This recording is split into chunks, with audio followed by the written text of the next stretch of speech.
Hello my dear friends, कैसे हैं आप लोग। तो उम्मीद करते हैं कि आप बहुत अच्छे होंगे। और आज मैं आपको कुछ ऐसे हैक सिखाने वाला हूं जिसको अगर आप अपने माइंड में रखेंगे, अगर ये बात मेरी आप अपने माइंड में रखेंगे, तो आप एयर होस्टेस इंटरव्यू के दौरान किसी भी सवाल का यूं जवाब दे सकते हैं। क्या आप सुनना चाहते हैं? बिल्कुल। तो आपको कुछ चीज़ें दिमाग में रखनी है। मैं आपको एक या दो एग्जाम्पल से सिखाऊंगा कि किस तरीके की मेंटलिटी रखनी चाहिए कि आपका प्रेशर खत्म हो जाएगा। बिल्कुल, आप भी चाहते होंगे कि आपका प्रेशर खत्म हो और कॉन्फिडेंस डेवलप हो। तो आज मैं जो बताने वाला हूं इससे बिल्कुल वही होने वाला है। तो आप इस वीडियो में लास्ट तक बने रहिए। और अगर आपको ये वीडियो यूजफुल लगता है तो अपने दोस्तों के साथ, अपने मित्रों के साथ इस वीडियो को जरूर शेयर करें आप, वैसे दोस्तों के साथ जो एयर होस्टेस बनना चाहते हैं। ठीक है, ये उनके लिए बहुत मददगार साबित होगा। और जो मैं बताने वाला हूँ रेयर आपको कहीं से किसी ने बताया होगा, ये बिल्कुल मेरा रिसर्च है, ये साइकोलॉजी है जिसको आपको अपने अंदर अपने साथ कैरी करना है आपको। ठीक है, देखिए, एयर होस्टेस इंटरव्यू में कोई बहुत ही मुश्किल सवाल नहीं पूछे जाते हैं। ये आप भी जानते हैं, ये मैं भी जानता हूं। उनका एक डिमांड होता है जिसको आपको उचित सप्लाई देना होता है। क्लियर है ये बात? चलिए, इतना डीप में हम यहां पे नहीं जाएंगे, हम सीधा चलते हैं पॉइंट पे। सवाल क्या पूछा जाता है? एक बहुत ही कॉमन सवाल है जो आज के डेट में पूछा जाता है, वो ये है कि why do you want to become cabin crew? आप कैबिन क्रू क्यों बनना चाहते हैं? और एक सवाल जो बहुत कॉमन है, किसी भी इंटरव्यू में पूछा जाता है, where you see yourself after 10 years, 5 years. ऐसा कुछ सवाल पूछा जाता है कि 5 से 10 साल के बाद आप अपने आप को कहां देखते हैं। ये दोनों बहुत ही कॉमन सवाल है। ठीक है, अब ये सवाल जो होता है, इसके जवाब के लिए आप बहुत सोचने लगते हैं, क्या करना चाहिए, क्या बोलना चाहिए, क्या अच्छा होगा, क्या गलत होगा। याद रखिएगा एक बात को, इंटरव्यू में बहुत सही जवाब देने की जरूरत नहीं है। बहुत सही जवाब देने की जरूरत नहीं है, उचित जवाब देने की जरूरत है। ठीक है, तो कैसे होगा ये? अब मैं आपसे एक सवाल पूछता हूं। जब आपने एयर होस्टेस बनने के बारे में सोचा था, तो जाहिर सी बात है, एक आपने बहुत लंबी सी रिसर्च, बड़ी सी रिसर्च आपने करी होगी। की थी या नहीं की थी? कि भाई इस करियर में क्यों जाना है, इसको क्यों ज्वाइन करना है, इसी को क्यों करना है।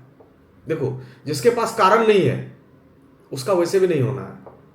अगर आप किसी लक्ष्य को हासिल करना चाहते हैं और उस लक्ष्य को हासिल करने के पीछे आपके पास अगर कोई मजबूत कारण नहीं है, आप उस लक्ष्य तक नहीं पहुंच पाएंगे।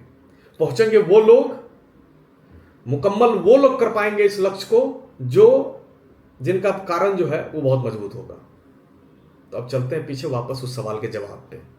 तो जब आपने तय किया होगा कि आपको एयर होस्टेस बनना है, तो जाहिर सी बात आपने बहुत रिसर्च करी होगी, क्या फायदा है, क्या नुकसान है। ठीक है, कैसे लोगों का होता है, किस तरीके के लोगों का वहां होता है, कौन कौन सी स्किल चाहिए, रिक्वायरमेंट क्या क्या है, ये सारी चीजों पर आपने एक रिसर्च करी होगी। फिर आपने तय किया होगा कि हाँ जी, आपको एयर होस्टेस बनना है। तो उस रिसर्च के दौरान जब आप इस फैसले पे पहुंचे कि जी हाँ, आपको एयर होस्टेस ही बनना है, तो कौन कौन से कारण थे जिसके कारण आपने ये तय किया था कि आपको एयर होस्टेस बनना है? अब दूसरा सवाल कि अपने आप को 5 साल बाद कहां देखते हैं? कोई भी नौकरी अगर आप करना चाहते हैं, कोई भी जॉब करना चाहते हैं, जिंदगी में कुछ भी बनना चाहते हैं, तो ये जरूर आप सोचते हैं कि अपने आप को 5 साल के बाद कहां देखेंगे आप। मैं अगर गलत बोल रहा हूं तो बताना। आपने जरूर ये तय किया होगा उसी समय जब आप रिसर्च कर रहे होंगे, तो ठीक है, ये सब तो ठीक है, ये पक्ष हैं, ये फायदे हैं, ये रिक्वायरमेंट है, सब कुछ आपने देखा होगा। लास्ट में एक चीज और आपने सोचा होगा कि अच्छा, अगर ये इस जॉब को मैं करता हूं तो अगले 5 साल के बाद हम अपने आप को कहां देखते हैं। ये भी आपने सोचा होगा इस पे। तो क्या आया था आपके दिमाग में कि अगले 5 साल के बाद सही में आप अपने आप को कहां देखते हो? तो जो उस समय आपके दिमाग में आया था कि एयर होस्टेस मुझे इसलिए बनना चाहिए, और एयर होस्टेस बनने के बाद अपने आप को 5 साल के बाद में अपने आप को यहां देखता हूं, ये दोनों आपके उस दोनों सवाल का जवाब है। मुझे लगता है कि मैं आपको ये समझाने में कामयाब रहा हूं कि आपके अपने माइंड को किस तरीके से प्रोसेस करना चाहिए। प्रेशर नहीं रहेगा, बिल्कुल खत्म हो जाएगा। दूसरी बात, आप अगर ये चाहते हैं कि आपको मैं गाइड करूं, मैं ट्रेन करूं, या हमारी टीम आपको ट्रेन करे, गाइड करे कि भाई क्या बोलना चाहिए एग्जैक्ट आपको उस आंसर में, या आपका जो आंसर है, जो नेचुरल आंसर है, उसमें से क्या हटा देना चाहिए, क्या ऐड करके उसको एक प्रोफेशनल आंसर बनाना चाहिए, तो आप हमारी टीम को ज्वाइन कीजिए। मिलेनियम एविएशन एकेडमी को आप ज्वाइन कर सकते हैं। अगर बिहार या बिहार के आसपास से आप हैं तो आप ऑफलाइन ज्वाइन कीजिए। ऑफलाइन क्लास का कोई दूसरा आसानी नहीं है, ऑफलाइन क्लास आपको ज्वाइन करना चाहिए। लेकिन अगर आप बिल्कुल ही एफर्ट नहीं कर सकते और आप बहुत दूर रहते हैं तो आप कम से कम ऑनलाइन क्लास जरूर ज्वाइन कीजिए, जहां पे हमारी टीम आपको, जो हमारे पास एक्सपीरियंस टीम है, वो आपको अच्छे से गाइड करेगी, अच्छे से बताएगी कि किस तरीके से आपको आंसर प्रोफेशनली बनाना चाहिए। तो उम्मीद करता हूं कि आपको इस वीडियो से फायदा हुआ होगा। अगर हुआ है, यूजफुल लगा है, आप इस वीडियो को अपने दोस्तों, अपने अपने जानने वालों के साथ जरूर शेयर करें। Thank you so much. Thank you everybody.